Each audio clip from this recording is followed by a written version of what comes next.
right. The Heroes and Villains one. I'm on about not Star Wars Celebration. The Heroes Villains shows. No, they were. What's the name of the now defunct? Rogue. Yes. Rogue Entertainment. Yeah.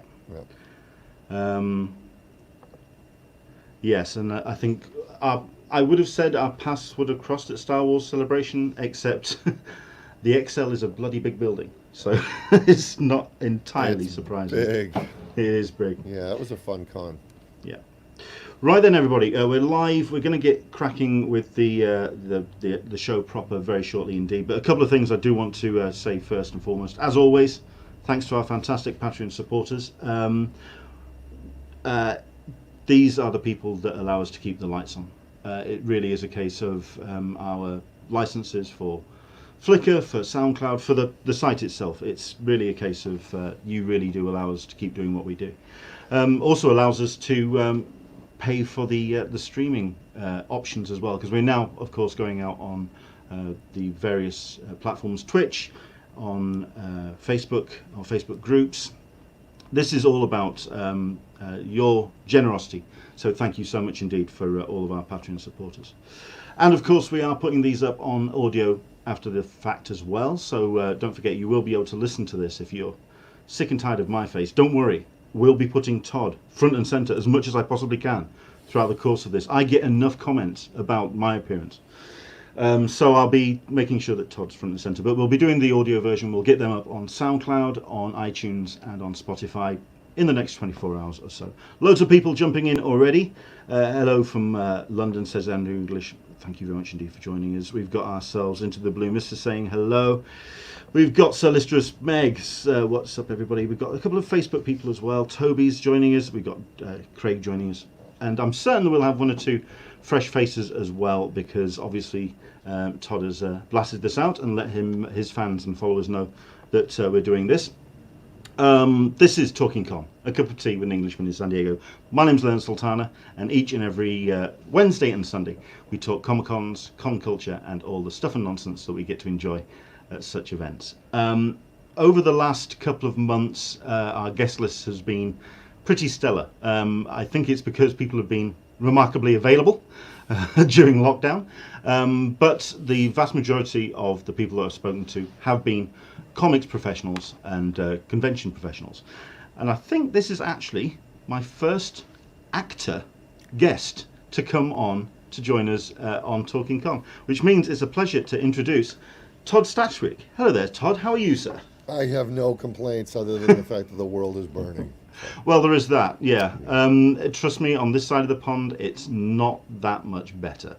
The graphs are... I mean, let's all just hope that the graphs eventually start heading in a slightly better direction. But there are ways to make that happen. Isn't there just?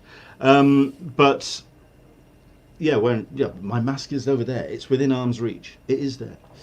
But it's a pleasure to have you joining us. If anything, so I can, once again, apologize for this photo, because quite frankly, what on earth you were thinking when a guy in board shorts wearing a Calvin and Hobbes Star Wars shirt, holding his phone like he was doing a FaceTime, just comes up to you and says, would you like to have a chat? And you came up and talked to us, and we were really appreciative of that. Thank you so much indeed. Here's several things. I like that you act like it's surprising that someone would be in a Calvin and Hobbes Star Wars shirt and board shorts in Anaheim at a convention. Somehow you were not dressed.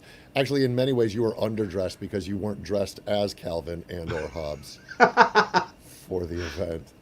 But yeah, no, you were. It's part of the culture of going to events like that is that people they're vlogging and they're streaming and they're chatting about it and they're sharing with people who don't have the good fortune of making it to one of those cons. And so it did not seem as uncommon as you might have felt. Fair enough. Yeah. I think the thing that I also took away from that as well is that you were also very generous in having a picture taken with my wife Caroline shortly after. So while that photo I'm not necessarily flattering in, there was the very nice photo of you with my wife. So at least, you talked to me on the podcast, and you also stole the heart of my my wife as well. So thank you very much indeed for that. It was my pleasure. The thing about that particular day as well was because it was D23. It was my first time at that particular event.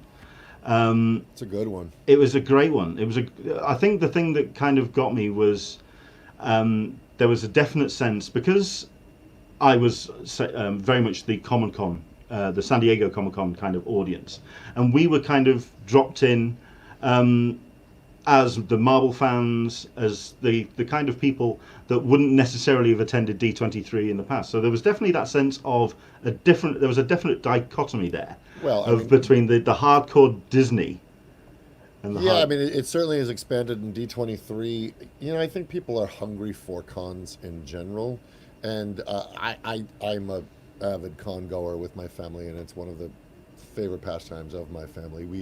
We have one called Monster Palooza, which is a horror themed con that we attend. There's a one called Designer Con, which is maybe one of my favorites because we've reported from it a lot. We're a big fan of that show.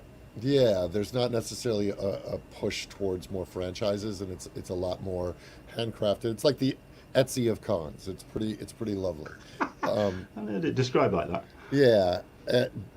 So D23 now, because Disney owns Star Wars and they own Marvel, it has expanded its reach in terms of fandom. So it isn't just the person who's going there to see the Doom buggy creator or hear about the 50th anniversary of the Haunted Mansion. It is expanded to more franchise properties, which is great because it just, you come for the Iron Man, but then you stay for the marvelous deep dive on Disney.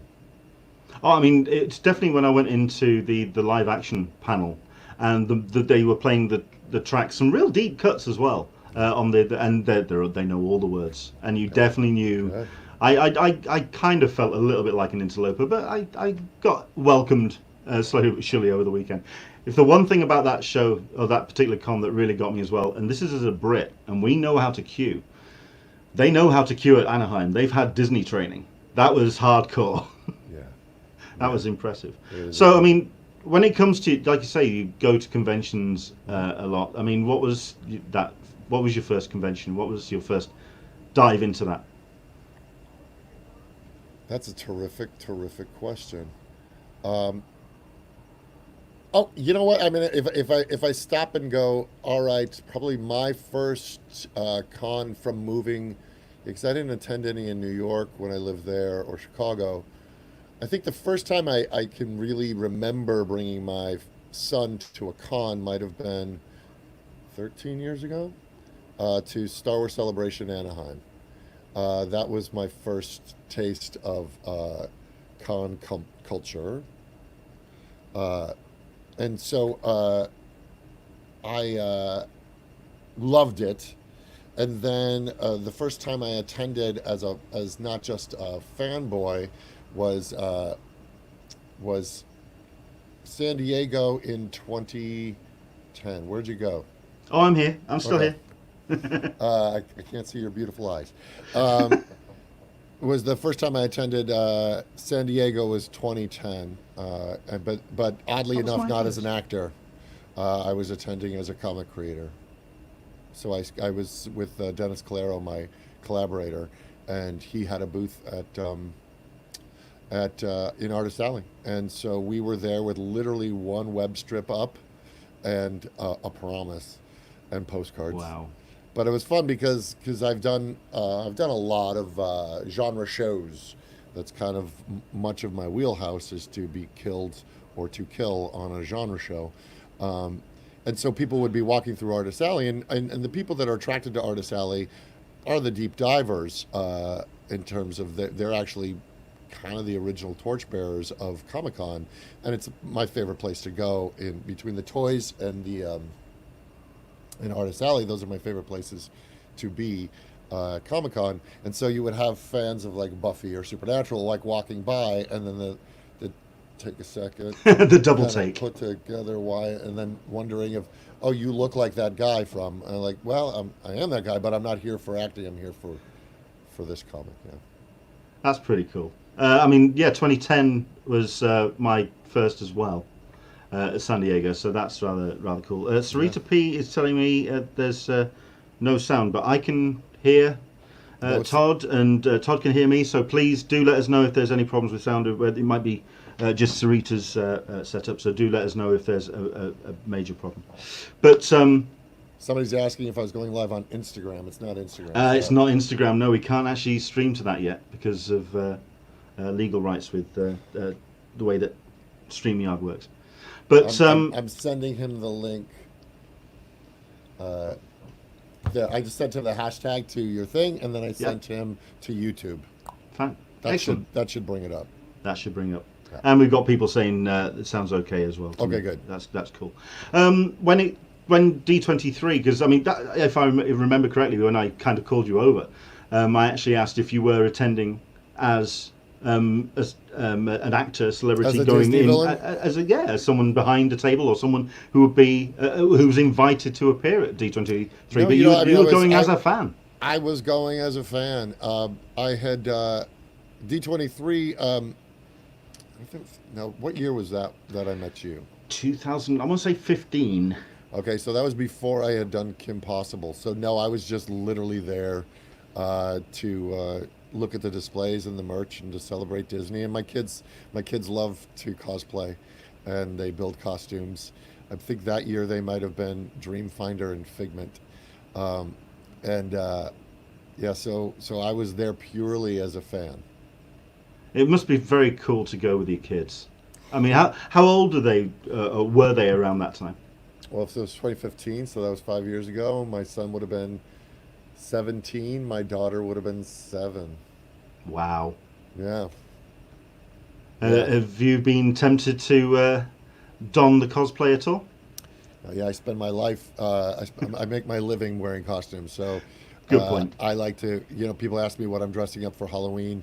And I say I go as the guy whose daughter is dressed up for Halloween.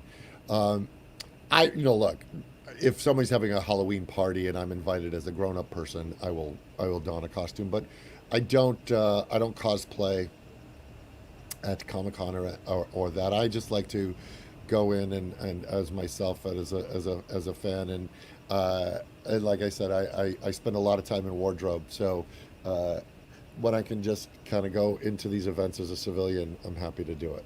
Makes sense. I keep getting... Well, not that wearing a costume makes you a non-civilian. It's just like I'm astounded at the effort and energy that people put into their amazing costumes. And there's places that I will put that energy, but that isn't one of them. I'll put it into helping my daughter make hers. Fair play. As a Brit going to San Diego, just having any kind of clothes that aren't going to make me sweat any further than it's going to. Considering that my wife Caroline is insistent that we are going to cosplay one San Diego Comic Con, and she wants me to be Chewbacca and she wants to do Han Solo. Wow, she gets to wear the breezy clothes. Exactly, and I'm thinking, I mean, 6'4", I can understand the Chewbacca look, but Yeah, sure. it's a full fur Covered outfit in yak fur. Yeah, in San Diego as a Brit. hard pass. Yeah, Yeah, that would do some damage. yeah. That'd be something else. But okay, so you went as a fan. I mean, we'll start with D23 as that show that we met at. I mean, what were the things that kind of were attracting your attention? What am I drawn to? I mean, I love the old school stuff, the vintage stuff. I'm a collector, as you see. I'm in the nerd layer right now. This is my domain, filled to the brim with toys. Wow. But so I'm always looking for that rare, wonderful Disney find. I also do like hearing. I was joking, but I do like hearing about the 50th anniversary and having the people that created the Imagineers that created the Haunted Mansion. I've recently become friends with an Imagineer, Trader Brandon, who created he was the designer of Trader Sam's, the tiki bar. And so I've been able to live vicariously through his experiences with what that world is like. That stuff fascinates me. And I love a good diorama, and there's always a great diorama there.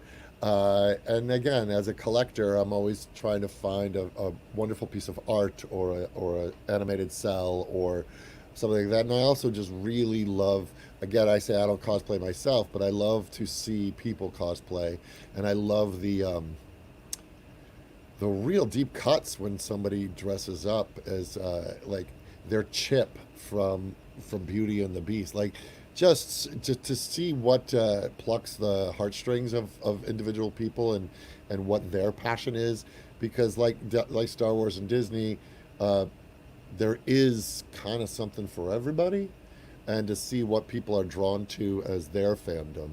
But yeah, I collect the Funkos. I'm a sideshow collector, but then with the Disney stuff, there's always old. Like, I have the Tiki Room LP vinyl. I have the Haunted Mansion LP vinyl, and that's the stuff that you can find there. Yeah, that's why I go. It's really That's fun. cool. Admittedly, as somebody who certainly travels to the States very much on a budget, I can't necessarily buy everything that I want to buy. But certainly when in Yeah, it's a 40-minute drive for us. well, it's very handy to be there. For myself, I think it was more meeting the artists and creators as well. So at least then, while it wasn't costing me as much, I can actually have that interaction and meet people. Yeah. I mean, I have there been many moments at cons, and not just necessarily at D23 either, where you've had that kind of wobbly knee moment with somebody at the other side of the table. Yeah, that's for me the biggest one. So Dennis Calero and myself, so we were there representing my comic Devil Inside, our comic, and we attended. And again, I'm fortunate that as an actor, I get invited to certain events and whatnot, and I get to meet people. So two things, San Diego. One was we were leaving a party, and I had a few old fashions in me, and I'm walking away, and Dennis and I turn and we look, and it was Grant Morrison, and in all his Scottish glory, and Dennis was like, and we just become teenage girls looking at the Beatles, like. So I'm like, I'm in my mid 40s at the time, losing my mind because Grant Morrison is there. Now, I had happened to have in my bag, as my sort of reading material at the con, a copy of Super Gods, his nice kind of autobiography / history of comics, of which he is part of that narrative. And I'm like, I have it in me, or I have it on me, and I have liquid courage coursing through my veins. So I walk up, just like, look, the reason I got into entertainment is because I'm fans of people. They drove me to touch people's lives in the same way that they touched me. And so I walked up to Grant, and I'm just like, and I reach into my bag, and I pull out my, and forgive my poor Scottish accent, but I pull out my book, and I'm like, I'm literally in the middle of this. And he's like, have you got to about the Dark Knight? And I'm like, not just yet. And he goes, like, it's one of my favorite parts. I was probably wearing a Batman shirt. And then I had a pencil, and so he opened it up, and he signed Up, Up, and Away, Grant Morrison. And that was just like peak Comic-Con, because it was on the street. Nice. And then I was fortunate a couple times later, a year later, I met him at the very same party, but we were actually upstairs at the party. So I got to dig in and have a conversation with him then. And then several, like maybe the last Comic-Con I was at, I was on a show on the Sci-Fi Channel, 12 Monkeys, and he was there with his show Happy. So I was able to introduce my showrunner, Terry Metalis, to Grant Morrison, and then the three of us were tipping back cocktails and jawing about comic books, and he was just as delightful and spirited as you would want him to be. I don't want to tread on your story because I have my Grant Morrison moment as well. Thankfully, That's not tread. It's not sharing. Absolutely, it's certainly not as epic as yours. But if anything, the reason why I like to tell the story is because it was my first year at San Diego Comic-Con as press. It was my first year as a full volunteer staff member, so I was helping run the room 2 upstairs, which is the Artist Alley room. Yep. And I was also trying to attend the con as well. So I was being pulled in all sorts of directions. Yeah. And I was running the room at the time, so I was kind of watching the door. And Grant was walking past. And I have a photo of myself with Grant Morrison. But here's the thing. I was so tired and so pulled, I can't actually remember having if I don't have that photo, I can't actually remember the photo being taken. It was almost like a blur. But the fact that I totally get that, those random moments. Yeah, I had a moment that my version of that moment is I was working on a project. I was working on a Star Wars video game, and I was at Lucasfilm at the time, and the man himself was there, and I ended up holding the bathroom door as he was exiting the bathroom. I'm like, that's George Lucas. That man shaped my childhood. As he was exiting, and it was just like one of those thanks as I was holding the door for him. So yeah, that was fun. Nice impression as well there, by the way. Oh, thanks. We do have a whole bunch of people that are jumping in on the conversation as well. As always, guys, it is your show, so please, any comments and questions you want to put in. Michael P. Oh my God, the back cup is huge. It is as well. I mean, look at this. Look at that. Yeah, I'm drinking American tea, otherwise known as coffee. Because of the week, I've decided to go. Yeah. Well, this is in the spirit of, and then I'm wearing my buddy has my buddies Christy and David, Christy Blacknet and David Net. Anyway, they run a nerd-themed gym in LA called Hero's Journey Fitness, and so Comic-Con. The last time I was at Comic-Con was doing a panel for this gym. Nice. Last year, and so I'm trying to represent all of my fandoms because they're my friends, but I'm also a huge fan of their work. So yeah, trying to keep it con style. Cool. I mean, just your interests clearly go, and they cross the gamut, which is great. I mean, what was your kind of earliest exposure to genre as a kid? Was it comics? Was it TV? What was your so first? Like if I think about it, and you know, there's a book called There Will Be Peace When We Are Done. It's about supernatural fans, and it's essays written by actors and fans from the show and of the show. And I talk about my earliest fandoms. It's like I didn't realize I was a geek. I just noticed that I was one. And so I think from like age 5 or 6, I remember playing with Mego Star Trek action figures, and I've started collecting them again. They're over there on the wall. Mego, my cousin Tori, who also introduced me to D&D, he bought me for Christmas the Mego Star Trek, like a Kirk, a Spock, and a McCoy. And I just was that began, and that and Planet of the Apes were probably the earliest. And then I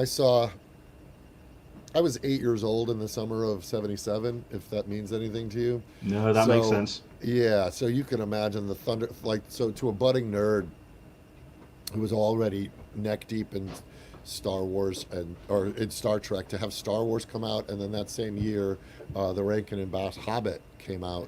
So that was probably the single most influential year of my life in terms of formulating, because of Star Wars. I probably wanted to go into entertainment. It informed so much of my play, so much of what I drew, so much of what I was spending my allowance on, which was the Marvel Star Wars comics. I also remember reading the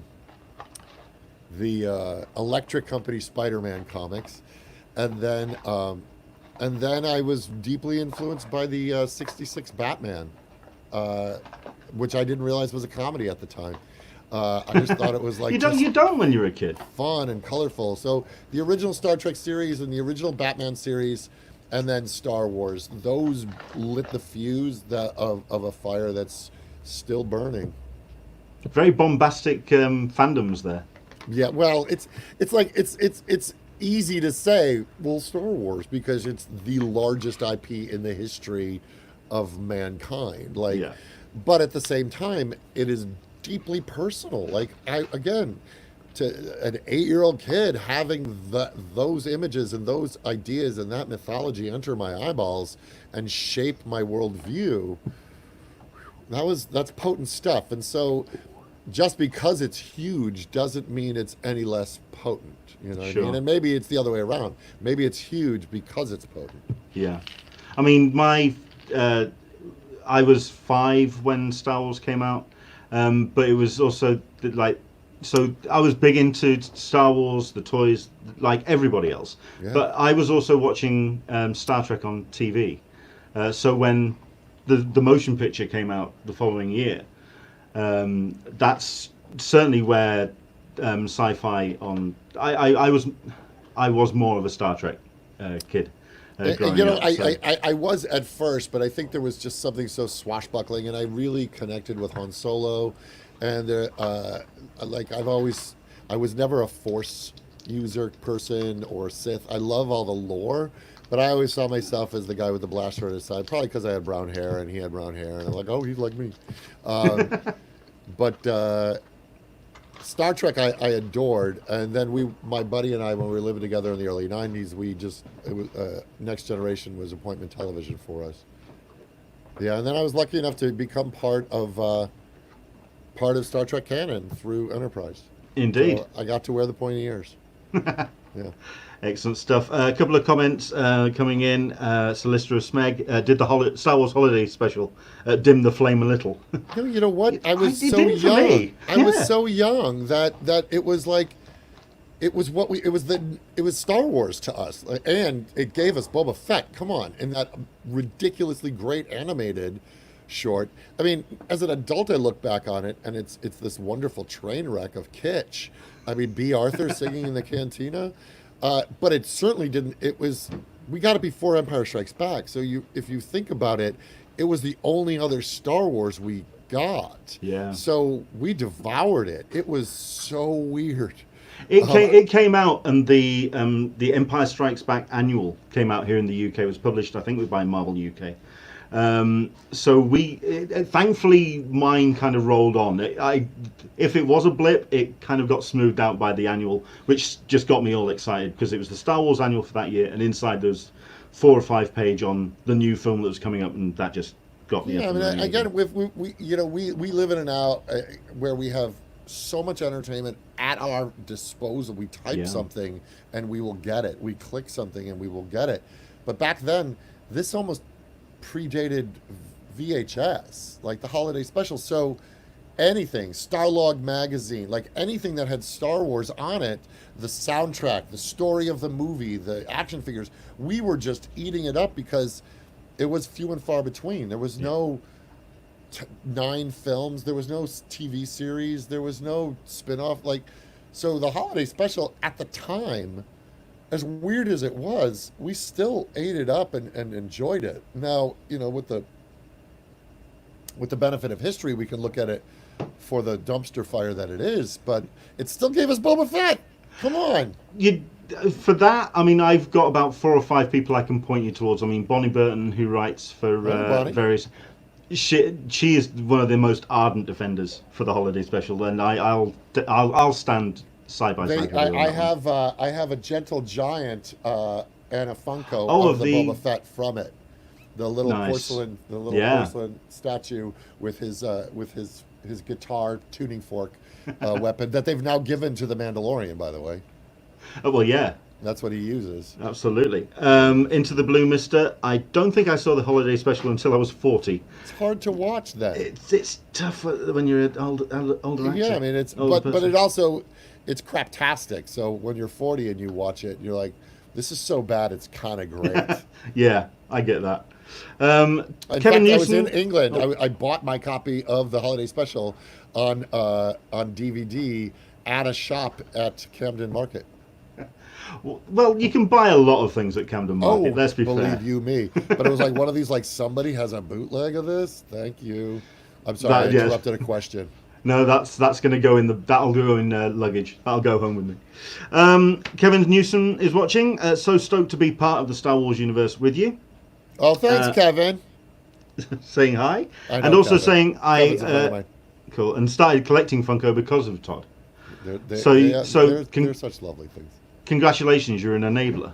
Well done. Happily. And since Funko never made official 12 Monkeys Funko Pops, I never for whatever understood reason, that. yet there was a clamor for them. Yeah. This woman online who goes by Dr. Funkostein, she does custom Funkos, and she did a Deacon and gave it to me last year at Nice. SlamCon at my Comic-Con party that I'm part of. And she's made a massive line of, and she does the boxes and everything. So find her on the Twitters, Dr. Funkostein. She does custom 12 Monkeys Funko Pops. Gonna have to look into that. That's They're really amazing. Cool. I think we'll start with this one before I go into because I've got a couple of deep dive questions, especially when it comes to what you've been up to during lockdown and certainly your D&D stuff. But we'll start with this one. This is from the audience, Karen Session. It's a silly cliche question, but it's a good one. When did he know? When did Todd know he wanted to be an actor? Officially, like, I was acting because it was really fun. I remember going to see a play when my sister was in high school and I was still in junior high school. I remember going to see, like, she had worked on, like, Music Man or something. I'm like, well, that looks really fun to be watching people kind of in my age group doing live theater. So I was also in my church group doing musicals and things. But I was originally going to be a graphic artist, like a cartoonist. And so, but I couldn't handle critique on my drawing. I was like, well, it's the inside of my head. I don't like people telling me it was wrong. But I was also doing plays simultaneously, and I got addicted to the applause. And so I do remember around junior year of high school was when I was like, you know what? I don't think I have the grit to be a cartoonist in terms of the criticism. But I had no trouble getting notes from a director. I had no trouble, and I really liked how social acting was, and I was not an athletic kid, so it was a great way to meet the ladies. In fact, the woman I'm married to, I met because I was involved in theater. She was in the audience at a show that I was doing and introduced herself to me. 26 years later. Bravo. So, but I would say probably around 16 or 17 is when I knew I wanted to do it professionally. And so by my senior year of high school is when I started applying to drama school to go, all right, I'm taking this seriously. I'm going to go get legit training. Yeah. Fair enough. Yeah. Dare I ask the kind of plays that you were doing as a kid? As a kid or in college? Oh, so in college. Sorry. Well, in college we did everything. We did, like, I directed John Patrick Shanley, but I would do School for Scandal and Merry Wives of Windsor and did some Dario Fo. Like, that's the good thing about college is that you have the opportunity to dip your toe in many different genres, which I think ultimately is what gave me fortitude as an actor, because I was able to kind of nimbly move between comedy and drama, so that as opposed to locking down and going, I'm only doing comedy or I'm only doing drama, I was able to continue feeding my family because I could go, I'll go over here and do The Riches, and then I'll go over here and do Dharma and Greg. It allowed for, because my heart of hearts at first was to be on Saturday Night Live. That's why I moved to Chicago to do Second City after college. But when, the stars didn't align in that, but it moved me to New York, and then I moved to LA. And so I've kind of lived in both, and then found a great deal of success in genre, because it allows me sometimes to be funny as well as I'll be the funny guy on an otherwise dramatic show, which is a nice position to be in. Well, even the more serious roles, they have that real slice of sometimes very dark humor sliding underneath. That's a testament to the writing, and then obviously my job as an actor is to try to find even more underneath the writing, and bring, it's the reason that I get hired as opposed to somebody else because of the spice and flavor that I'm going to bring to the role. And the reason I don't get hired and somebody else does, because the reason that they'll bring something to the role that I cannot. So, Sure. you know, you hope that you're the color that somebody wants to add to the palette of their painting, and you are just one piece of the puzzle. But I've been fortunate, knock on my dice tower, to be able to keep working. I'm doing something right. Yeah. Well, okay then. You've mentioned it. You've got the dice to hand, and before we came on air, you did say you're playing last night. Yeah. I mean, how big a D&D player were you when you were younger? Because I mean, I know there was a bit of a gap. Because I remember seeing the I think it was an Instagram post you said starting up in 2018 after 36 years. I mean, how yeah, it was a long time. Yeah, I played from, I want to say 79 to 81 ish.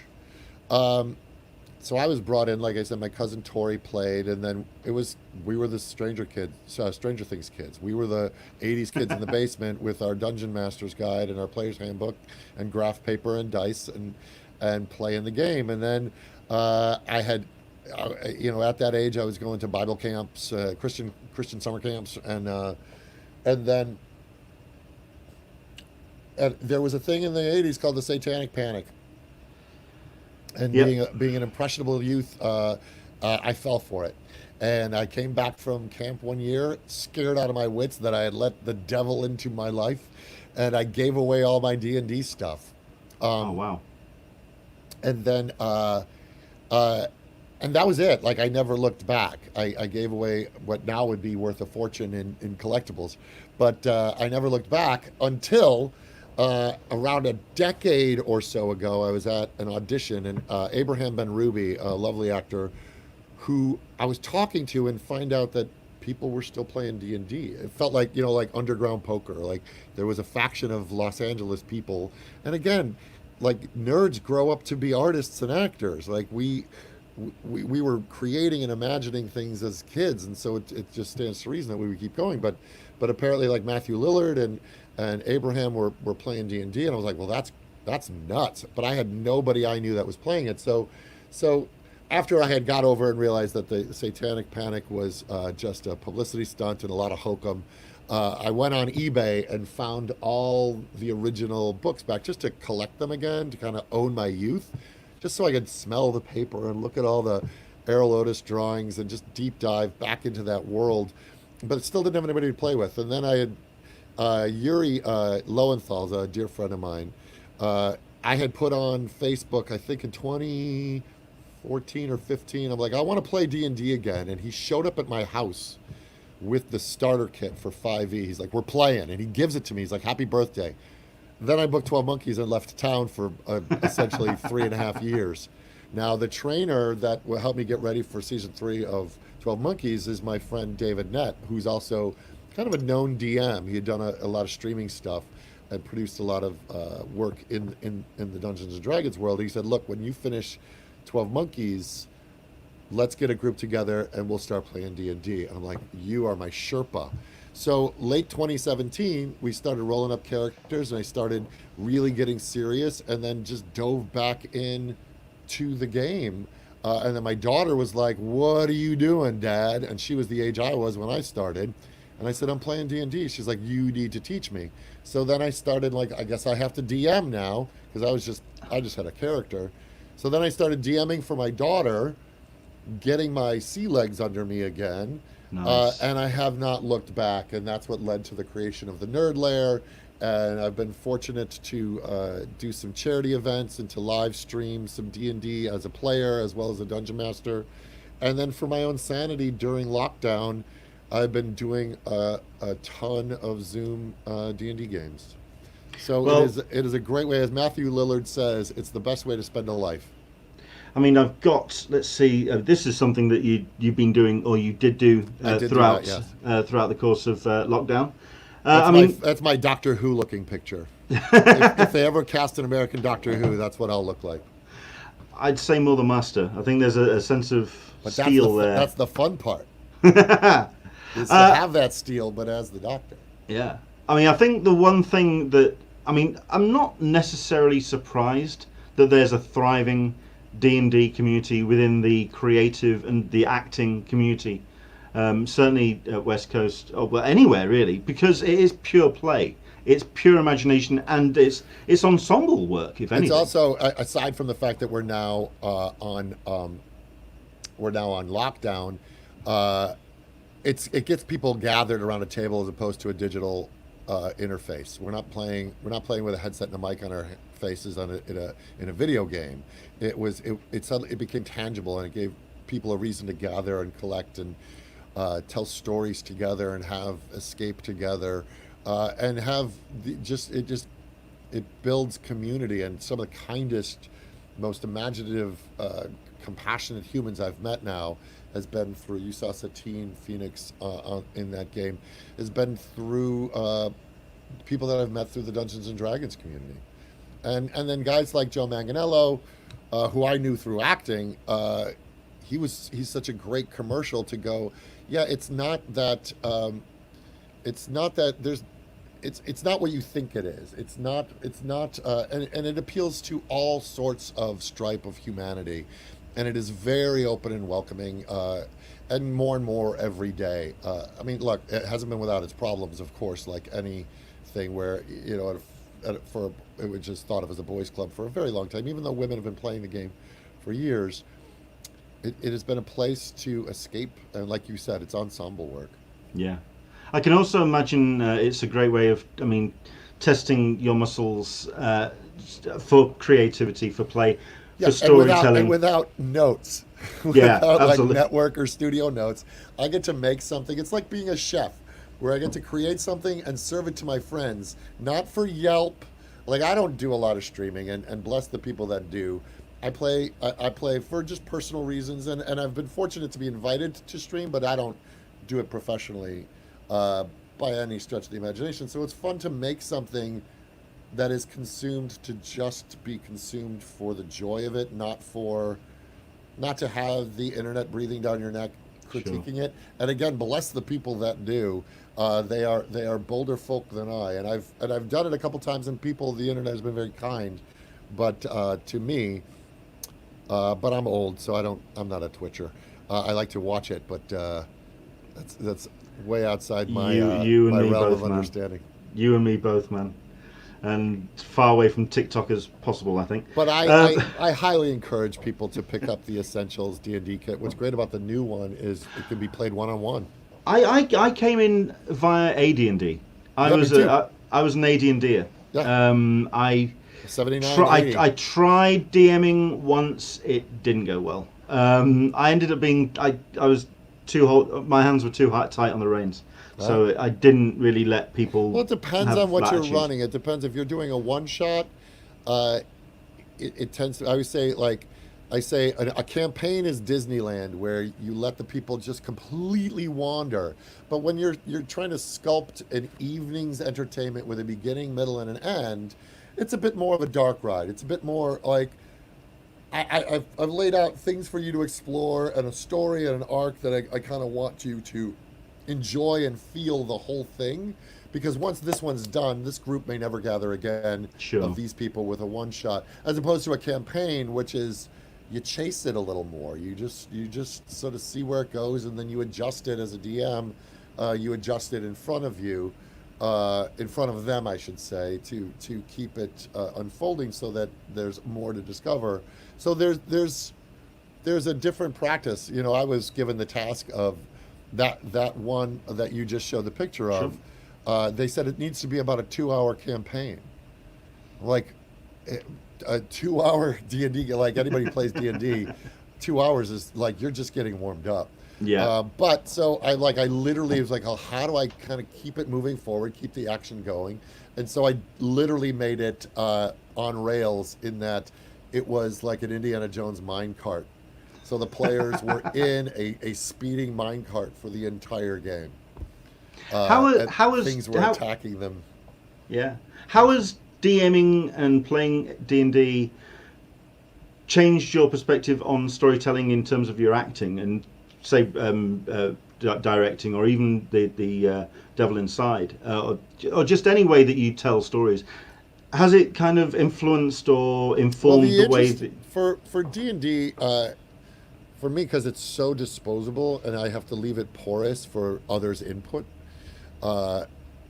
and Wizards has done this great thing where there's just book after book of resource, but there's no like one way to go, here's how you make an adventure. So I'm cribbing stuff from their lore, and I'm making up monsters and combining monsters and taking this location, but maybe I'm building my own city over here to have an adventure in, so that I'm not bound to the exact lore of another place, or I want to be bound because I like having that history. So there's over 40 years of content to draw from, and then there's my own imagination, and then you combine the imagination of the players. Now, similarly, as a writer, I've been fortunate to be able to write, writing on a Star Wars game. I also had, for a bit, I was working on Suicide Squad 2 before it was handed off to James Gunn.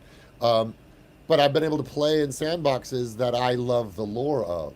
So, like Keys to the Star Wars Kingdom, and like investigate that and play in that world, and then play in the DC universe, and my favorite kind of DC universe, which is the villains and the Jokers and the Harleys, and play in that world of it. So you're doing a very similar thing. You're like, well, other people have established things like Wizards established, but now I'm adding my own spin to it and putting my own thing on it. For Dungeons and Dragons, creating a new adventure once a month is such a wonderful exercise in, build, boom, boom. Okay, now how do I spool out the mystery? How do I slowly tell the story? What breadcrumbs am I leaving? How much leg am I showing at any given moment? And how do I build it to a wonderful climax for them and give them agency to discover that stuff? I DM'd, you're talking month-long campaigns. I think I lasted 4 nights, and players... it's once a month. I don't mean month-long campaigns. I'll do a one-shot. Yeah. You lasted one night and you were dead, right? 4 nights, but I think by then the players did want to leave the room.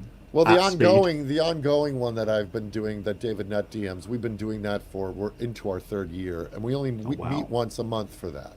The one-shots that I do only maybe twice a month. Once a month is one that I've crafted for that individual group, and the other group is a bunch of my buddies from the Midwest that I was playing with when I was 12. So it's and that we're just doing one of the revamped Into the Borderlands In Search of the Unknown, one of the classic modules that have been updated for 5e. So I just literally, it's old school, open the book, they tell me what room they went in, I look at the number, I read the box. So there's a lot less prep than there would be for the ones that I'm crafting for the one-shots. Fair enough. A couple of comments and questions coming in. You've got family in the room, by the way. I do. Let's have a look at this. You have Trace Williams saying hi. Your cousin. That's my cousin. Saying hi. Yeah, and saying, see you're in the Nerd Cave. Yes, I am. Absolutely. And Nerd Lair. Nerd Lair. There you go. And you had a question. Solicitor Smeg asking if you were a D&D character, what would your stats be? I don't think this is necessarily the characters that you're playing, but you. No, there's if someone made me yourself, a playable character, I probably high charisma. That's a great question. I'm probably not very dexterous. I'm not super fast, nimbly. Like I run maybe a 12-minute mile, so I'm not super fast and dexterous. So that would be a relatively low score. At 52, I'd say my wisdom might be a little higher. Not all the way there, but it might be a little higher. I'm not terribly unstrong. I can hold my own. But I think having to be like an improviser, and my mouth is what's probably gotten me as far as I've gotten in my life. That sounds filthy, but the gift of the gab. So I probably would my charisma score. I'd be the guy going, here, let me tell you, let me talk. And so my charisma score would probably be the highest one there. So I'd probably be, if I was a player character, I'd probably be a bard. Fair enough. No, I could see that. Yeah. I could see that. Okay. As part of, I mean, I might as well ask the question how your lockdown has been, and we'll kind of segue into what I want to talk about next from that. I mean, how has lockdown been for you? I mean, I'm guessing, I mean, I'm trying to work out how it is in the States at the moment and in your neck of the woods. You've just gone back onto lockdown, haven't you? If I'm right. We never came out of it, really. No. I mean, well, we've never been in official lockdown in the same way that like New Zealand was in. There's Sure. always been like safer at home, and for a while, yes, where bars and restaurants closed and so that was. But there was, because we're just such a big damn country and there's so many different opinions, there was never a nationwide consensus to try and control this thing. And as far as mine has been, my mother said to me, it's the same storm but different boats. I'm fortunate that I have a decent boat, right? We were lucky we have a yard, and there's 4 of us, so I'm not isolated. Yeah. My son and my daughter and my wife are here with me, and we have a zoo of animals. A lot of my life, I never really worked at an office, so in between acting jobs, I've always had writing jobs.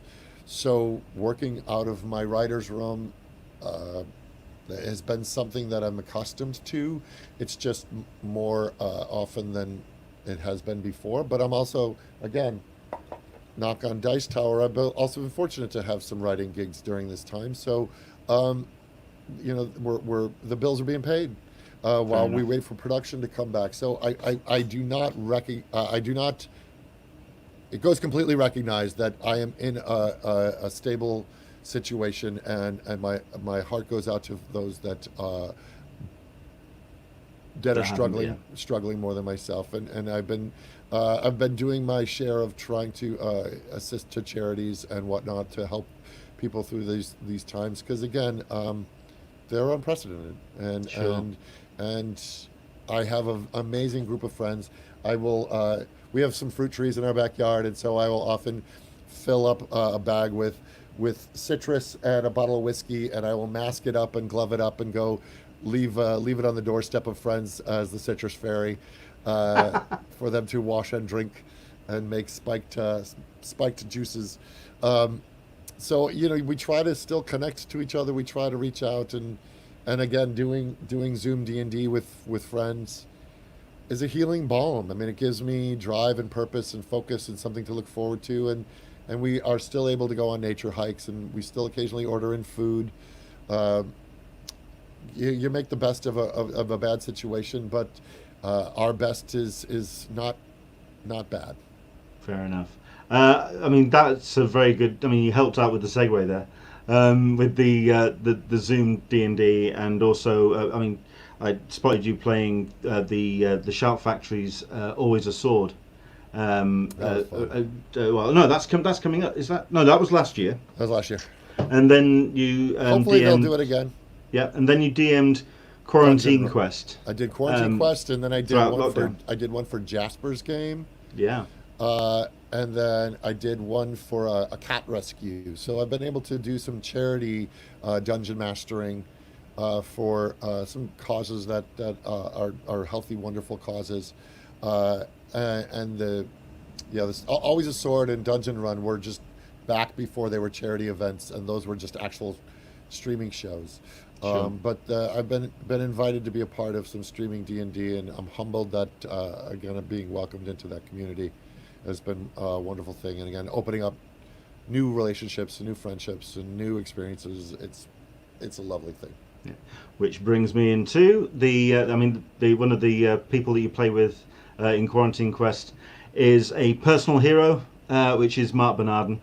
Mark! Who is just, I think for myself as a San Diego Comic-Con fan, my first exposure to his name was as part of one of the writers for the Toucan blog, but then the name kept cropping up, and so like showing up on shows, and guesting with Kevin Smith on Fat Man Beyond, and the name just kept cropping up, and you kept seeing a real number one, a heart there, a real big joyful heart for what he does, but also just the quality of the stuff that he does. But then he did the Plague Nerdalogs over lockdown, which is one of, I mean, there's three things that I turn to as being the absolute joys, if that's the word, to come out of the whole situation. There's been Rachel Smith, who did a run called Quarantine Comics, a bunch of strip of comics, cartoons here in the UK. But the Plague Nerdalogs, just absolutely outstanding. I mean, how did Mark approach you for that?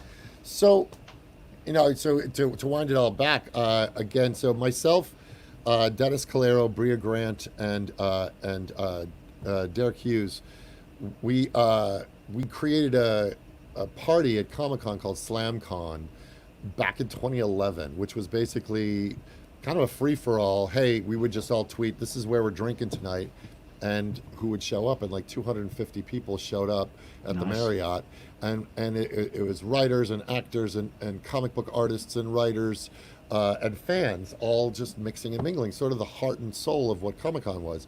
But it was an opportunity where, because Derek is coming from the writing world and Dennis coming from the comic book artist world and Bria and I coming from the acting world, we were bringing in all these wonderful different people that I wouldn't have been able to meet otherwise. That reminds me of another story, and then we'll seg into that later. We'll circle back. But remind me to circle back. So one of the people that I met at SlamCon was Mark Bernardin, and so we immediately, Mark is one of the easiest people to talk to, and he's affable and funny, and he will nerd hard with you, and like he just laps me with his knowledge, but he's also just enjoys the conversation as much as anybody, and so we've just developed a friendship through the years, and we had done this D&D game, and then he invited me to fill in the big shoes of Kevin when Kevin was out promoting his film. I sat in on Fat Man Beyond. So when he was doing this, putting this together, he has a deep bench of nerd friends, and he basically said, well, this is what I want to do. You could either pick, I'll give you something to do, like a thing, or you could come up with something that you want to do. And look, my entire life, I've just grown up hoping someday that I will become Bill Murray. He is one of the big reasons I got into what I do. I wanted to be a Ghostbuster. I'm like, I finally have my chance. And so then the idea to go, well, what if I'm both Ray and Peter? And just do that scene. And the tech allowed me to throw the stupid Columbia backgrounds and then put in some birds chirping and do the call it fate, call it karma. Would you mind if I showed it? Oh, please. Would you mind if I showed it? Because number one, if you've not seen this video, number one, all of them are available on YouTube now. Thankfully, Mark has made them they're free, but still go and donate to the causes that they were put up for. Absolutely. But I'm going to put this up because, if anything, it's also, I think it is the only one where it's a double header and it's the same person. Somebody else did Batman and Robin. Did they? Okay. Yeah. I might have missed that one. Yeah. Might have missed this one. But this is the Plague Nerdalogs. This is TODD STASHWICK.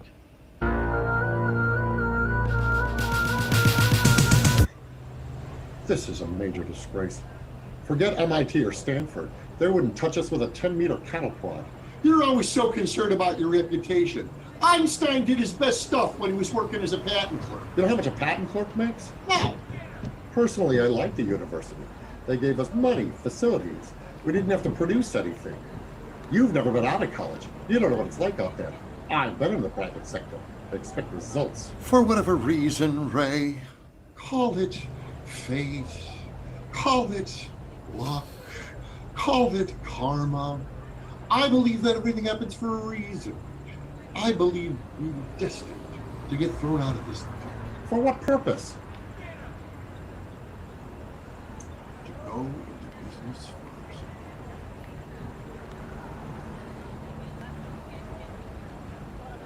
This ecto-containment system that Spengler and I have in mind is going to require a load of bread to capitalize.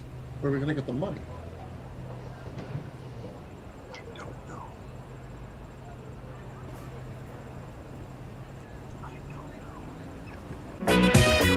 Outstanding. I think Dogs and cats living together. Mass hysteria. that's hysteria. I mean, I'm not gonna. I think you spotted me as well. You started laughing at me. I did go into full-blown karaoke mode at that point. I did start saying the dialogue as well, and I think that's. What? We can turn that off. 1 second, you. Shush you. Do apologise. I kind of got into the full karaoke mode of doing that, and I think Yeah, that's the joy. Your jaw It's- kind of starts jutting out there whenever Yeah. you just kind of start jumping into Bill. Because I grew up. I was a Chicago boy, so the minute that I can fall into a nice Chicago accent makes me very happy. It just feels like, so it feels like was home. it was you that chose the piece. I chose that piece. Yeah, it was like if I was gonna do like what nerdy piece am I going to do, and I'm like, wow, that's I know it. Like you said, karaoke. I know that scene by heart. We have all been going, call it karma, our whole lives, and so I'm like, okay, that'll be fun to figure out how to do both parts, like handing off the drink, and like it was. It was did a look like challenge and it was it fun. looked like a solid bolt you took of that, by the way. Oh, the cap was still on. Oh, really? Oh, Because you're ruining the magic now. Only because I probably had to do multiple takes, and I wanted to be able to get through it with the Fair Crown enough. Royal. Well, Crown Royal being, the bag that we use for D&D dice. Fair enough. Since we were children, it all comes around. What's been the reaction of that particular clip from It's fun. friends and It's family? fun. Again, because a lot of people know me from a lot of drama. So to see me do bigger, broader impressions is always an interesting reaction from people. Because like, I didn't realize you did blah, blah, blah. So, coming off of 12 Monkeys, which I got to be sarcastic in, but one of the first big projects I did after 12 Monkeys was Kim Possible, and I could not have been more broad and sketchy and with huge performance.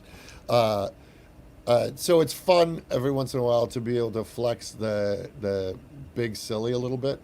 So the reaction from the cybersphere has been really kind. And look, who don't love Ghostbusters, right? True. Very good point. I, off the back of that and doing performance online and getting involved in something which gives back to various very great causes throughout the course of this horrible situation that we've all been in. I think something that I've been very aware of is the fact that there's just been very little content being produced officially in terms of, Hollywood was locked down completely. So all of this creativity that was coming forward through Zoom calls, through people pulling together and coming together to make things and allow people to still enjoy and taking in content. But for yourself, how big of a hit has been the closure of Hollywood? The reason why I'm asking that is on a more broader sense, in that how hard has the acting community been struck by this? Yeah, the entire industry ground to a halt. At speed. Yeah, and Yeah. so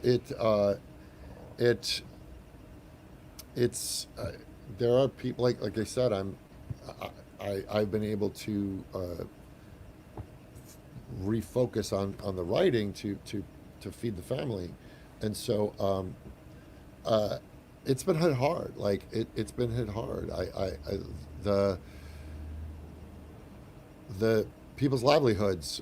People are going to lose houses. They're going to lose, children not be able to go back to college. Like it's going to be a rough go of it for some time before it recovers. People, there's this misconception out there. I think that if you work as an actor, you're just in Hollywood and you're rich. But so many people like myself, we're what they call blue collar actors. We often go from job to job. I mean, as a series regular, that's a great place to be, but those jobs are few and far between. And I, it was between The Riches and 12 Monkeys. It was 7 years between series regulars. So you're just waiting for that next gig, and then all the people that it takes to get that gig, your managers and your agents and all the things that everybody gets everybody gets a nibble of that pie, including Uncle Sam. So it's the life of an artist. We chose it. We don't complain because it is the life we chose. We chose a lack of stability in lieu of something that spoke to our hearts as creators and provide, and right now the heroes that are on the front lines, the people that are out there, the first responders, the medical community, at the end of the day, if they come home and they can escape into a television show and be able to forget their woes and whatnot, then we are doing a service. I talk about artists and actors as like television and film is the collective campfire. It's where we field test emotions for each other. We can cry without risk. We can laugh. We can unwind and blow off steam and share. You watch a show that you're a fan of, and then you gather online and you connect and you talk about it, and we kind of learn about lessons of life. And I've talked about this on another podcast, but story gives us empathy because we literally walk in another's shoes, metaphorically or what's the word? Virtually walk through another's shoes and experience something through someone else when we watch a movie or read a book or hear a song or whatnot. And so it is a valuable thing to give us insight into each other. So I think acting and storytellers provide a very valuable service. It's escapism. It's also connection. And actors are humans who need to eat and feed their children. Sure. And so we're doing what we can. As you see, the creativity that has come out of this, we still want to make stuff. We still want to entertain people and connect to people. So we do try and do, I still try to do Instagram chats, and I still try to connect with the audience and share funny things and make Ghostbusters videos. And I made another one where it's like a little thing where I played with my action figures. I'll send you a link to that. So it's been hard. It's been hard, and it's not, and it's been harder for some than others, obviously. But everybody's human, so we have to find a way to empathize with everybody's situation, and I think that's what's going to save us, is empathy. Yeah. Fair enough. I've had a couple of really good pop culture journalists on the show over the last couple of weeks, which is Mike Avelia from Sci-Fi and also Russ Burlingame from comicbook.com, and they were talking about how the industries are going to have to evolve and change. And Mike said something very interesting, which was we're going to see animation go through the roof. There's going to be a lot. My son's an animator. Yeah, we're going to see a lot of voice. If anybody's hiring animators, my son is looking for work. Fair enough. That's blasted out there. Can you? I mean, you've done voiceover work yourself. It's something that is in your repertoire. Can you see? Have you been approached already? Is there a lot of animation gigs going off? I've auditioned. I've done some. I would not call myself a voiceover artist, and maybe I should start. But there are people out there. You've done Phineas and Ferb. That counts. I did do Phineas and Ferb, but that was just because I developed a friendship with Swampy. It's not like he called me in for the fun of it. But there are guys out there and gals out there. My friend Julie Nathanson, Yuri Lowenthal, Nolan North, John DiMaggio, like these people make a living at it, and I bow before their prowess. I have yet to really crack that nut. Like my voice sounds like a garbage truck. So I would love to do more. I've auditioned. I just I've been fortunate to have a very robust on-camera career. So maybe it's selfish of me to also want to crack the nut of voiceover, but I'm ready, willing, and able. It's just not something that I can will into existence other than leaning into the Yeti and speaking in dulcet tones. Fair enough. I mean, yeah, I think that was the observation was because of the way that social distancing is going to happen on set for a while, that animation is there's going to be a certain uptick in that output, certainly from Hollywood. Yeah. Also, and this is going to be, I'm going to try and word this right because I don't want this to sound off, because obviously this is a comic convention podcast. We've kind of circled around all sorts of stuff, but let's go back to that because there is that revenue stream which actors can get from appearing at comic conventions.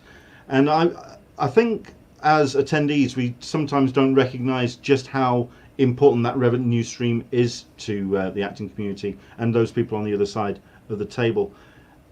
Talking broad sense again, and you can bring your own example into this. I mean, how big has that been as a loss of a revenue stream to appear at conventions?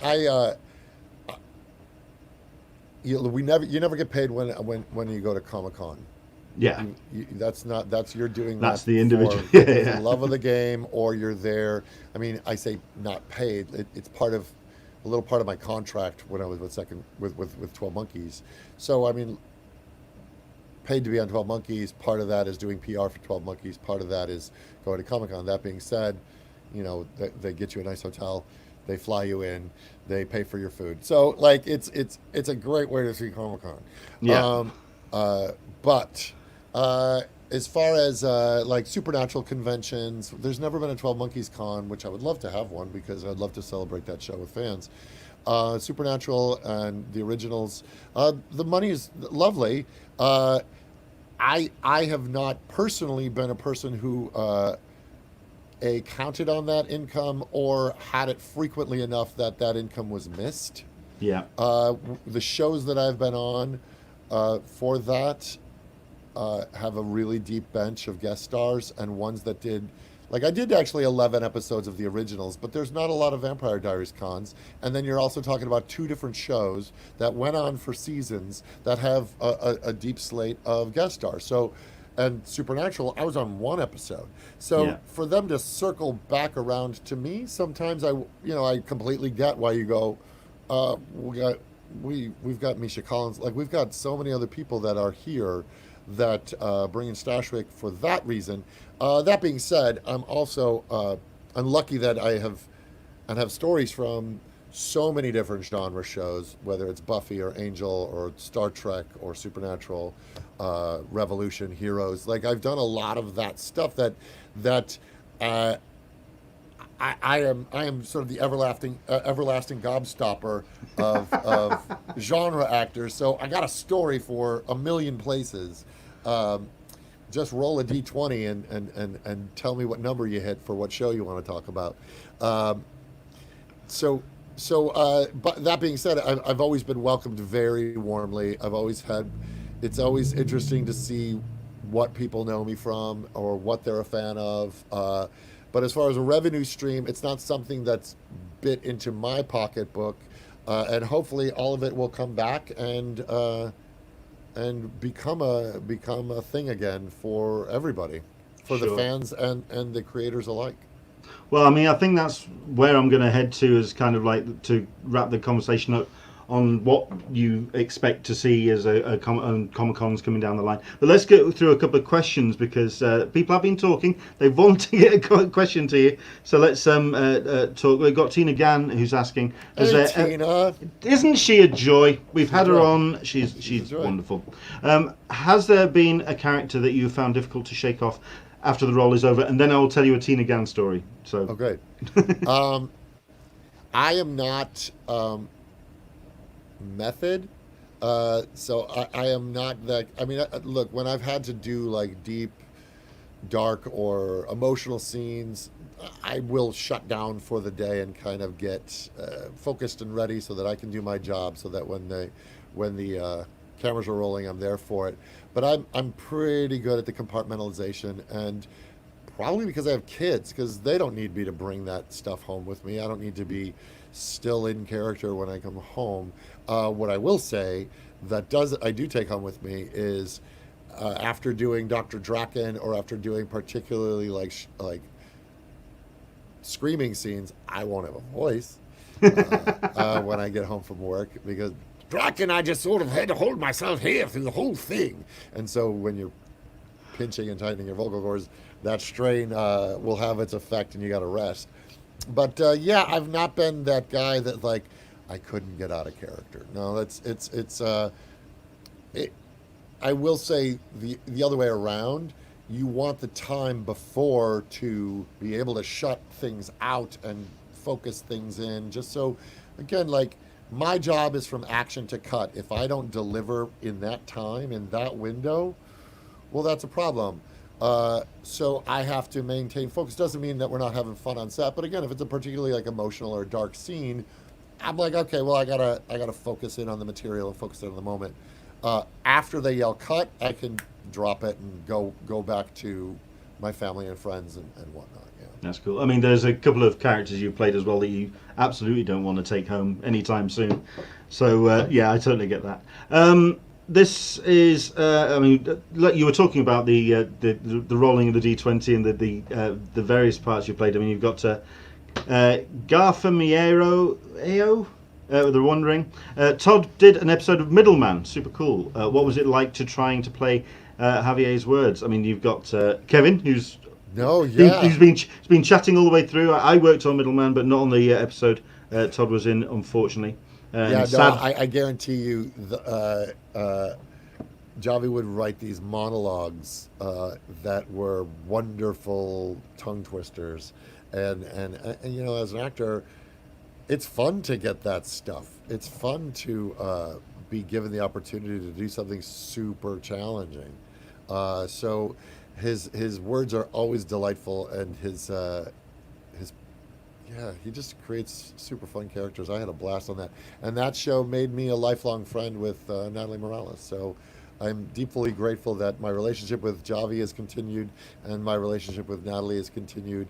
And it was a blast. Cool. Right. I'm going to tell you the Tina Gann story. Okay. Because I forgot I was going to do that. And then you're going to say that one that you said you were going to circle back to. Oh, yeah. Okay, so you got to remember that. But the Tina Gann story is the same convention that I said that you and I would have never have crossed paths at, which was Star Wars Celebration in London, purely because it's the XL, such a monster of a building. Tina actually had been on this show and has been on for a couple of times throughout the year, or years leading up to, and that was the first time I'd kind of met her in person. I'm 6'4". Yeah. Tina Gann's down there somewhere, but Tina that was she's tiny, but she's so much fun, and we did a live show from one of the hotels around the back of the XL Centre. She's a huge Ray Park fan. Ray Park was in the bar directly behind us and bombed the episode. Came in and just jumped in, and Tina lost her mind. It was beautiful to watch. It was I got so to much work fun. with Ray on. I got to work with Ray on Heroes, and I actually we had that moment with each other in the airport at Heathrow, going to that very same con. We're like, Dad, Ray, and had a nice moment because we got to work with each other at Heroes, and he is every bit as charming and lovely as you want him to be. Absolutely. I mean, thankfully we managed to sit him down for about 5 minutes and talk to him about the show and what his experience of Celebration was, and he could not have been nicer. He was I ran wonderful. into Tina at Star Wars Celebration Chicago. She gets around. She does. She goes to a fair number of shows. She's does. wonderful. So yeah, the story that you were going to circle back around So I was to. saying just about like my nerd boy dreams coming true. My friendship with Dennis Calero has given me access to a part of entertainment that I never dreamed I'd be part of, which is the comic book world. And they do this party that is an invite-only party called the Dead Dog Party, and you get a little piece of paper and it tells you what bar it's going to be at, and so we show up, and it is all like comic book legends. Like, I literally was sitting at a table drawing, because they'll put parchment paper out and crayons because Fair there's all enough. these artists. So I'm drawing next to Sergio Aragonés. And I'm like, how is this happening? And Dave Gibbons is at the bar. In walks Frank Miller. I'm having a conversation. Your mind must have just gone. Bill Sienkiewicz was there. So many amazing legends in comic books were at this tiny little bar, and they all know each other, and they're all just shooting the shit with each other. And I was just like, and they were just chatting up with me because they love to talk comics as much as I do, because that's what got them into the business. But the fact that I was able to sit there and oddly enough, a buddy I had not seen since high school, who ran the comic book store in my college town. No, not high school, college. He ran the comic book store in my college town. Has gone on to be an amazingly accomplished comic book artist and creator. Tim Bradstreet. We were like, I hadn't seen him since I was 18, and it was like, oh my God. So it was a reunion, and it was one of those Comic-Con dreams come true, where you're like, that's pretty incredible. Like, I've in the acting world, I'm connected to a lot of the genre community. I'll leave you with one last story of the essence of Comic-Con. So I was at the Entertainment Weekly party. This is a longer story, but I'll just do the nugget of it. And if somebody had dropped a bomb on the roof of the Hard Rock, they would have eliminated pop culture for a good year before it would find its feet again. If there's a party, if there's a party I've tried desperately to break into on numerous occasions, it's that one. Yeah, so it was one of these where I was, my wife and I were having a conversation with Peter Capaldi, and we look over his shoulder, and I kid you not, Harry Potter was dancing with Arya Stark. Like, the nerd in me is just going, this is I'm having a dream where all these characters have been assembled, but it's actually happening in front of me, where Daniel Radcliffe and Maisie Williams they were just dancing to the music. It was absolutely crazy funny, and I'm talking as one time traveler to another. I was talking to a doctor, just crazy, just absolutely crazy. And again, these are the opportunities that the work that I have been blessed to be a part of have afforded me in my life, and it's fun to share these stories because I can't believe them myself. Because, like I said, as much as I've been a part of the community, I'm a fan of the community. I'm just an old nerd boy. Well, I mean, I was also going to ask if you can pull out a favourite Comic-Con memory, but considering you've given me 3 over the course of our conversation so far, at least 3. I mean, Yeah, I I was on an aircraft carrier once, and a helicopter landed, and Shatner got off the helicopter and then went and interviewed LeVar Burton and Data. That was on an aircraft carrier while fireworks going off. I mean, it's just you have those moments where you're like, that just happened. Just happened. This is absolutely crazy. I just posted a very funny moment that I had just up with a fan on the floor, where the guy stops me and goes, "Hey, you're that actor." I said, "Yep, I'm that actor." And he goes, "What do I know you from?" And I go, "What do you watch?" And he says, "Shows with guns and shooting." I go, "Yep, I'm that actor."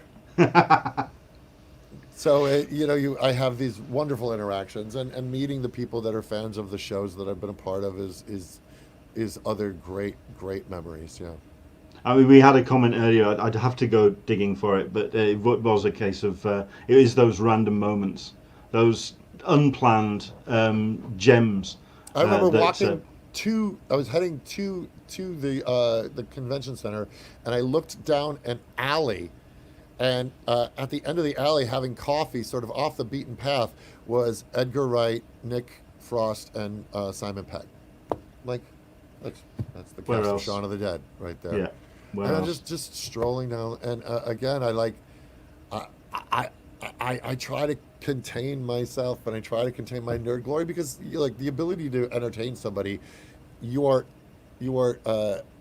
reaching into a part of them emotionally against their will in a sense. Like somebody makes you laugh or cry, that's a spontaneous reaction, and it's a powerful ability to have over someone. They are entering into that equation willingly, obviously, but they then get bestowed with a power over you, and so I think that is why we have a bit of reverence for them, and how these pieces of entertainment touch us, and the people that created those pieces of entertainment, which is why Comic-Con is a celebration of the things that move us and touch us and create empathy. Well, that was going to be the question. I mean, what do you feel is the heart and soul and the magic of Comic-Con? I think you just It's a pretty, celebration of imagination, and pretty much summed it up. yeah, Absolutely. and empathy. Yeah. Yeah. Into the Blue Mister, Tim Bradstreet's Punisher covers are amazing. Oh my God, they are. Yeah, they are aren't they just? They are art gallery worthy. I mean, which artist do you try and track down when you go to artists? Oh, I was at a party once. There's a drink and draw, which is a thing that they do where they'll have models in like genre clothes, and then all the artists gather around and draw while like a DJ plays or there's music, and the DJ was Paul Pope. Nice. So I went up to Paul Pope and was just like, I'm not worthy. And then a very sweet moment I had. I went to get a commission from Jay Lee, because I'm a big fan of Jay Lee's work, and so I asked him, and I talked about, and he looked up at me, and we were having a moment, but he had obviously he knew the show Gotham, and so I had played Black Mask on it, so he drew Black Mask with a knife to Batman's throat, giving me the upper hand, thank God. And so it was very sweet, because I wanted a picture with him, but because he was a fan of Gotham, he wanted a picture with me. I'm like, what? Okay, sure, Jay Lee. So that was a really cool moment. I have my the artists that I am big fans of their work. Bradstreet's one of them. Jay Lee is one of them. Paul Pope. We've Frank, got a fair. I have not met Frank Quitely yet. I have a signed quietly over there somewhere. Yes, I'm a fan. I mean, you've got some incredible artwork on your wall behind you. If we can just have a quick look. There's a Frazetta there, and a Michael Whelan, and then up there are all the Burger King Star Wars glasses, posters from the Burger King Star Wars glasses line. Nice. What do I have over there? There's I have all different stuff. Because that's the thing. There's It's a all that. Mobius. Yeah. You've got a Mobius up there. Well, it's not an original. It's just Okay. it's a print. We have some Mobius signed prints in the house, but then I have a lot of people's work. There's some Tess Fowler, some Janet Leigh here, Dustin Gwynn. I have. I see a Devil Inside cover. There's a Devil Inside cover. That's a Dennis Calero original. I have. What's her? Her name just escaped me. She draws Saga. Come on. Oh, why is it gone out of my head as well? It's really like right here. I have the books. Oh, hang on. I have the books. It's going to come to me the second Fiona you. Staples. I don't Fiona know. Staples. It came back to me right as I was reaching for it. Of course. So I have a signed Fiona. I don't know if I have a signed Magnola, but these are the guys that I love. These are the ones that Dustin Gwynn stuff is unbelievable. I love Muth. I love Muth stuff. All the Moonshadow stuff. I love all of that. The painterly, very, yeah. How often do you get to draw? I just doodle. I don't. Yeah. I mean, between painting minis and I'm building an R2 unit. Oh, okay. So that's another hobby. I'm building an R2D2. Yeah, it's there's It's too so many hobbies. disciplines. So many disciplines. There's so many little rabbit holes to go down. Cool. We've got, yeah, I mean, it's got to be said, Into the Blue Mister is somebody who does look at the backgrounds of our guests and does grade, and you get a solid 10 out of 10 for solid nerd material. I have I don't know if you can see it. I have a CRT and an Atari 2600 set up over there with an easy chair so that I can dive into my little 80s basement. Oh, there's a Jock Star Wars over there on the wall of the trash compactor scene. Yeah, and it goes to the ceiling as well. Oh my lord! Yeah, this is a sanctum. This is my sanctum sanctorum. Again, it's branded the Nerd Lair, so this is where I do my nerdy dirty deeds. It definitely is that. Outstanding. So we'll let you go. We'll let you enjoy the rest of your day, your Sunday. But before we do, I think I can kind of just wrap up on conventions and when you'll be heading back and when you think that you can be comfortable in maybe going once to a there's a convention. vaccine. I don't know. That does seem to be the kind of answer that I get a lot. It Yeah, I seems mean, to be people that. get their flu shots every year, so people should, when they have a vaccine for this, I'll at least know that I'm protected, and I'm not going to be, it's then, and then if I know my family's inoculated, so that I wouldn't be bringing anything home with me. Sure. Yeah, so I think it may take till then. I don't know. I mean, unless we find a way to mask this thing up. I mean, there's like, if we all masked up, we could knock this out in 6 weeks. I saw that report. I saw that 3 to 6, something like that. I don't think 3, but 6. We'd have a handle on it apparently within 3 to 6 weeks. If everybody just like we have no problems wearing seatbelts. We have no problems wearing no shoes, no shirt, no service. We wear shoes and shirts to go into places. Let's just throw that extra little piece of 9-inch cloth on our face, and Absolutely. we could, I don't know, stop a plague. True, but not only that, but I have another slightly more pressing impetus to do so. My mother is a former state registered nurse with the NHS here in the UK. She's very conscious about health and protecting of people and doing what needs to be done. And I'm 47 and I will still get one hell of a clip round the ear at some serious velocity if I don't wear a mask. So I don't want to ever upset my mother. You don't ever want to piss off a mum. It's as simple as that. It's as simple as that. Quick final comments, and I think it's more about the room. Nerd Lair, no. Nerdvana, Nerdvana, absolutely. What's that? Oh, that's Nerdvana. Oh, they're calling it Nerdvana. Yeah. I liked Nerd Lair because you descend into it as opposed to rise up to it. Nerdvana would be an ascension. Nerd Lair. You've got all sorts of names. I mean, Nerd Outer Plane is one. It's Nerd Lair, folks. That's what it's called. Love it There or it leave is. it. It's the That's the Nerd one. Lair. Fair It also has a subtitle, which is The Lost Cavern of Didif, which is my original D&D character from when I was 12. But it's my Nerd Lair. It's not a man cave because it is not gender specific. All are welcome here. It is a Nerd Lair, and nerds Fair come enough. in all shapes, sizes, and identities. Damn right, man. Absolutely. Well said. Well said. And a great sentiment to finish on. Thank you very much indeed for joining us, Todd. It's been an absolute joy and a pleasure.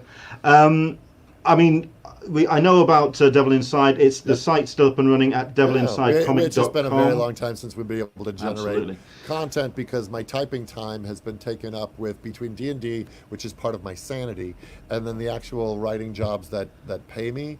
Devil Inside, I want to give it its proper ending, at least for this 4-book set. Eventually finish this fourth book. I want to do it right, and Dennis, he's been busy. It will happen. It's just, but there's plenty out there for people to enjoy if they go to devilinsidecomic.com. Absolutely. And where else can people go to find what you're up to? At TODD STASHWICK on the Twitter, at TStashwick on the Insta. I'm also on the Facebooks, all of that. And hopefully I'm gonna, I may do some fun stuff, making some public stuff for Nerd Lair inspired things, so that people can maybe share in a little bit of the whimsy that I've created here, That'd be cool. to take it with them. Have a little Nerd Lair in your house. It's a Nerd Lair state of mind. Fair enough. Yeah. I've got an event. Oh, Dennis Calero called Comic Con the best thing I've ever heard it called, which was Nerdy Gras. Yeah, I like that one. I'll take that one. Well, it does. It's got to be said, even before the actual convention starts, and I've got several pictures of me going down to the convention centre. It really does feel very much like coming home. It's Bourbon Street, yeah. It's Nerdy Gras. Absolutely, yeah. Absolutely. Todd, it's been an absolute pleasure. Thank you very much indeed for coming on. May you always roll with advantage. How will you be enjoying the virtual week next week? Will you be? I have a panel. If people want to go on Twitter and follow me, I did a panel which is Star Trek versus Star Wars, and there's 2 clinical psychologists who are expert in either, and then they each have a partner in crime, like an actor or writer there to back them up. So I'll post a link to that, and you can watch that. And that is an official panel that cool. You can enjoy during the hang on. SDCC at home. SDCC at home. And that is done through. Hang on. Somebody keeps trying to FaceTime my daughter, and I keep having to boot them off. So check that out. That was brought together and moderated by my friend Brian Ward, and with his. He's done it several times. It's quite a wonderful panel. If you like Star Trek and Star Wars, give that a watch. Excellent. Well, I'm glad I asked now, because at least we got to remind people about checking that out. I'm going to be posting a lot of pictures from SlamCon and Comic Cons from past, so that we can all kind of share in the joy and relive the love and connecting with people. And I'll probably do an Instagram live just to have like a SlamCon live. So maybe we get a gathering of folks online about that. That'd be cool. So, yeah, we'll be following along. I mean, Karen Sessions already turning around and saying that will be a lot of fun. I think I put that panel on my schedule. Oh, good. Yeah, we'll be checking that out. Absolutely. Absolutely. Todd, take care. Enjoy the rest of your Sunday, and we'll see you soon. Peace and love. Brilliant Take stuff. care. Thank you. How cool was that? That was Todd Stashwick. Do check out his panel when it goes up online. I'll try and find out the link for that, and I'll put it in the description below for Comic-Con at Home, which of course takes place as of Wednesday. Wednesday you have all the educational panels. As if it was a physical San Diego Comic-Con, you'd have all the schools and the educator panels, which would usually be taking place at the San Diego Library. Those are happening on the Wednesday, and then the con happens virtually as of Thursday. So what we're going to be doing, we were wanting to do a number of panels. I actually wanted to do a full day of shows from 10 till something each and every Thursday, Friday, Saturday. I was informed that was not. It was frowned upon by the powers that be because they ideally want people to go and check out the official Comic-Con output. So please do check that out. But we are going to be having panels throughout the course of the week. So just before I wrap up today, just to remind you that we are usually live on a Wednesday and a Sunday. What I usually do is do Comic-Con week and then do a show on the Monday and then take a bit of a break. Whether that's the case, we're not entirely sure, because we have got one or two guests that are wanting to keep going past San Diego Comic-Con 2020. So the likes of James Tiernan IV is wanting to come on the show. We've got him, we've got Gail Simone that's wanting to come on. We've got a whole bunch of people that are wanting to come on after SDCC 2020. We will give you updates on all of those. As well as next week then, it's a little bit of a different animal, as you can imagine, because of course it's Comic-Con week. We want to try and do as much as we can to celebrate and fill that void of not having our own Mardi Gras to go and visit. So Tomorrow, Monday, we are going to be doing a incidental episode. These are those shows which we don't do on the Wednesday and the Sunday outside of the normal schedule, where we have ourselves some special guests. We've got two great artists. Gustavo Vargas, who's going to be joining us, who's an incredible up-and-coming artist, certainly was one of the stars of the show at Thought Bubble, and also Tom Spark, who is an incredible cartoonist. The pair of them apparently have not spoken to each other, and I turned around and said, well, do you want to come on the hangout and chat? And that's what we're going to do. It's an incidental episode, and it's going to take place tomorrow. Karma Savage is asking, when's the Cup of Tea SDCC after party? That will be announced on Tuesday and Wednesday. It's Tuesday or Wednesday. It's about bringing it all together and having ideas and working out how we can fill the time. It will take place approximately 6 o'clock till 9 o'clock on Sunday evening after the convention, which would hopefully give me a bit of time difference so I can actually take part. It will be a Zoom call, and the way I think we're going to do it is we're going to just put the link out and everyone can join in, but it's a case of filling those 3 hours with things and stuff and nonsense. So fingers crossed, we'll see if we can get something up and running with that. Into the Blue Mister, looking forward to James Tiernan, loved his Batman Turtles crossovers. So did I. It's the reason why I'm really glad to speak to him. And also Carol, this is going to hurt. It's perfect con weather here in San Diego. Yeah, as Caroline posted, well, she was looking through her memories of today. I think it was about 2-3 years ago. Today would have actually been preview night of the con that she was at. It was also the convention where I think it was been about 2-3 years ago, because it was the party that was organised by Jason Coe, Corgi Commander. My wife she works behind a bar. She knows cocktails and she knows what to put together to do the most damage, and she killed a room. She pretty much had a lot of people flat on their back like turtles, and for the first time of attending Comic-Con, I think this was like year 8 of us going, it was 4 o'clock on preview night when she was able to drag herself out of bed. These are memories. These are the things we're going to be sharing. There's several threads happening on Twitter at the moment which are filling in those voids of what we are missing this week. So let's all support each other, share those memories, and let's come together still as a Comic Con community, even if we can't come together in person. Toby is telling us it's in the upper 70s, low 80s, small amount of clouds in the sky. Gorgeous. I'm going to miss the convention. I'm going to miss the weather. I'm going to miss you guys. That's going to be the hard bit. So there we go.